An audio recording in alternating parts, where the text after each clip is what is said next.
do Guaraná em rolha ainda, era tampado com rolha.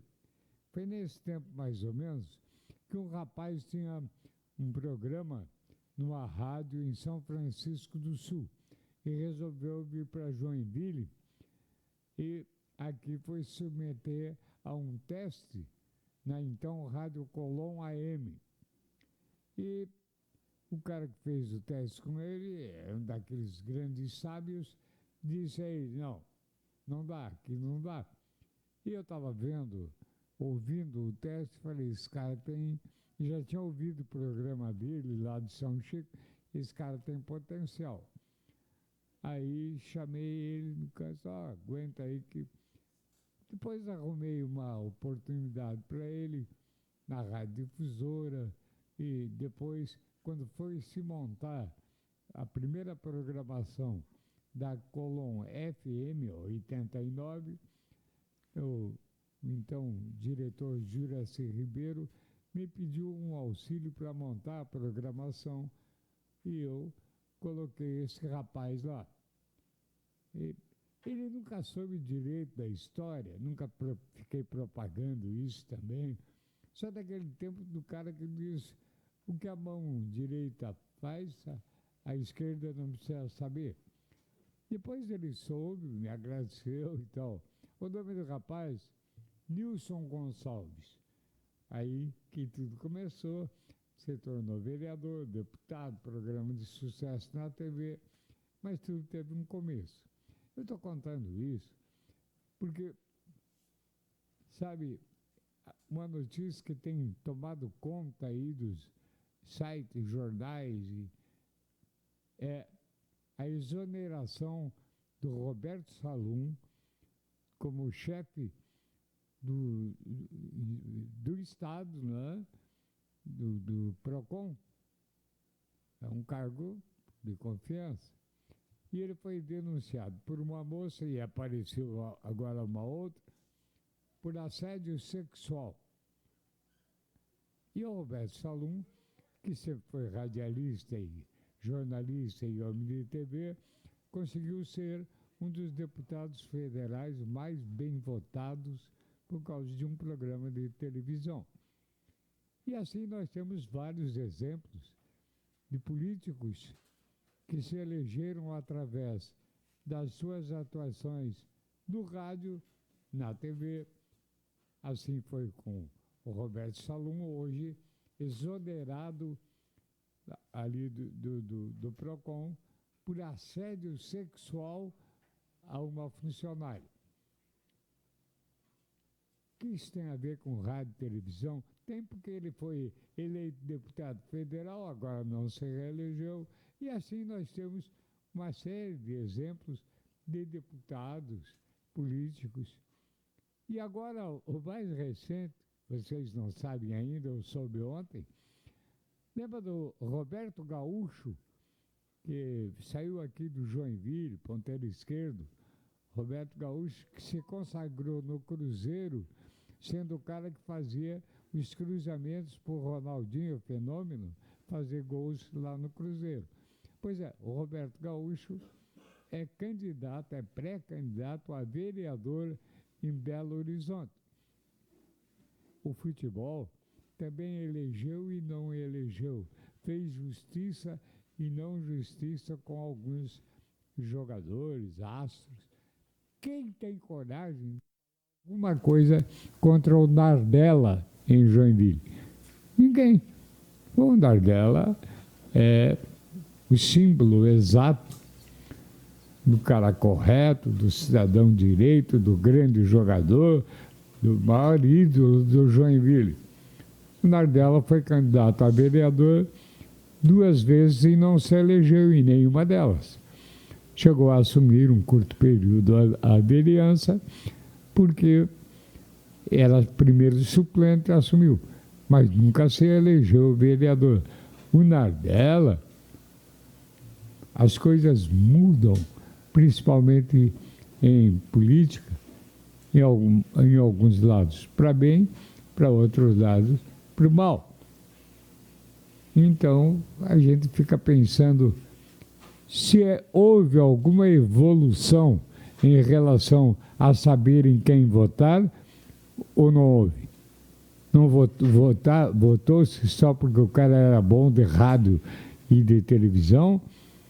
Temos alguns exemplos de más conduções depois de carreiras políticas, como temos bons exemplos de carreiras políticas. O João Rodrigues, por exemplo, é um exemplo de um radialista, narrador de futebol, dos bons, e que se elegeu prefeito, deputado em Chapecó, e hoje é o prefeito de Chapecó e está sempre nas paradas e na mídia. É meio difícil, ou bem difícil, você conseguir chegar a um denominador comum. A verdade é que alguns continuam sendo maus políticos, maus jogadores, e outros se destacam por um tempo e nada mais do que isso. Vamos torcer pelo quê? Para que o bom senso impere, principalmente na cabeça do eleitor. Não tem mais aquele negócio, rouba mais faz. Não tem mais de que ter aquele negócio de que ele tem dinheiro, não precisa roubar, pode ser prefeito. Isso não existe. Nunca existiu. Só existiu sempre na crendice popular ou no argumento do cabo eleitoral. Infelizmente. Não se esqueça de eleger a RLC Comunicações se inscrevendo em RLC Comunicações Oficial. Aí você está dando um voto de confiança para todos nós aqui, para o Osmar, para mim, para a Melina, para o Sagui, para o Ricardo Bretanha. E nós precisamos, prometemos cumprir bem o nosso mandato. Eu voto já já.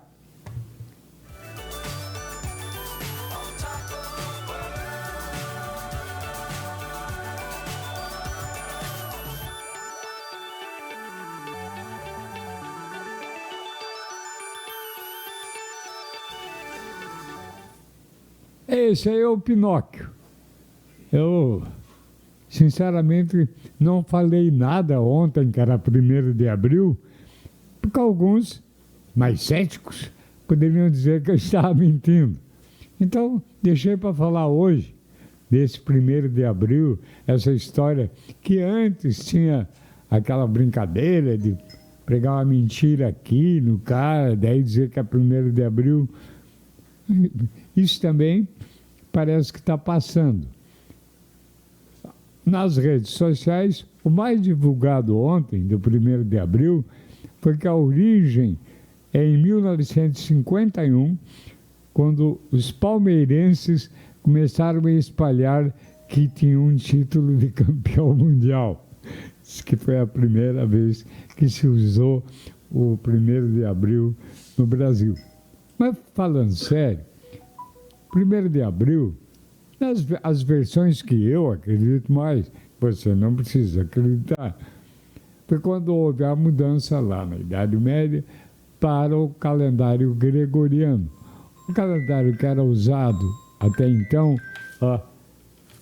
esse cara aqui não está vendo o spoiler, então não atento, acabou. Então, quando houve essa mudança para o calendário gregoriano, uma parte da França, por exemplo, não aceitava, porque no calendário anterior, o primeiro dia do novo ano, era 1º de abril.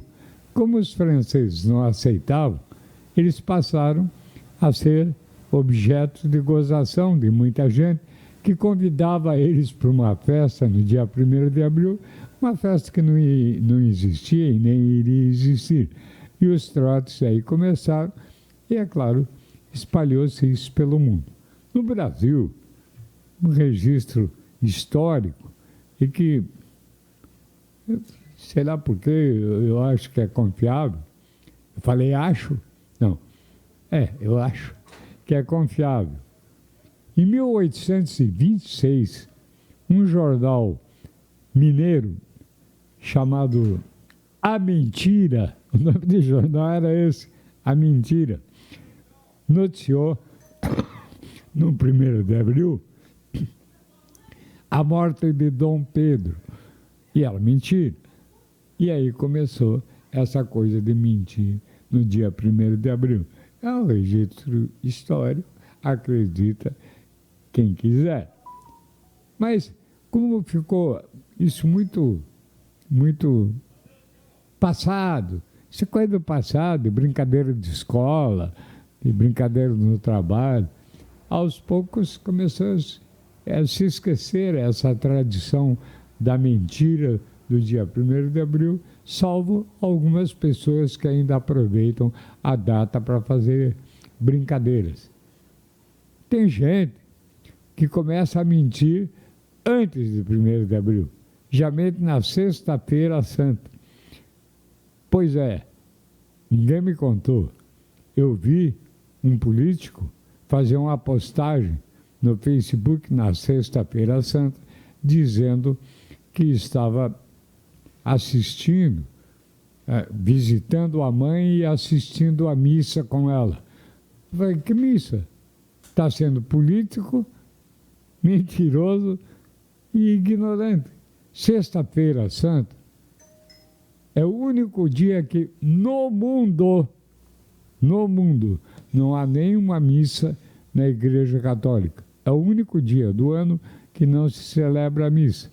Muita gente, para celebrar a missa, ou pelo menos preencher com fé esse espaço da missa, acompanhar a Via Sacra. Então o cara dizer que está assistindo a missa, eu estava contando isso para o Carioca me disse, vai ver que era replay. É mesmo, nós estamos na época de tanta internet, de tanta tecnologia, que pode ser que era replay, mas não do ano passado, porque o ano passado também não teve missa, como faz centenas, milhares de anos que não tem missa na Sexta-feira Santa. Fazer o quê? Assim é que caminha a humanidade. E existem muitas mentiras que são ditas não só no 1º de abril, mas por uma vida toda.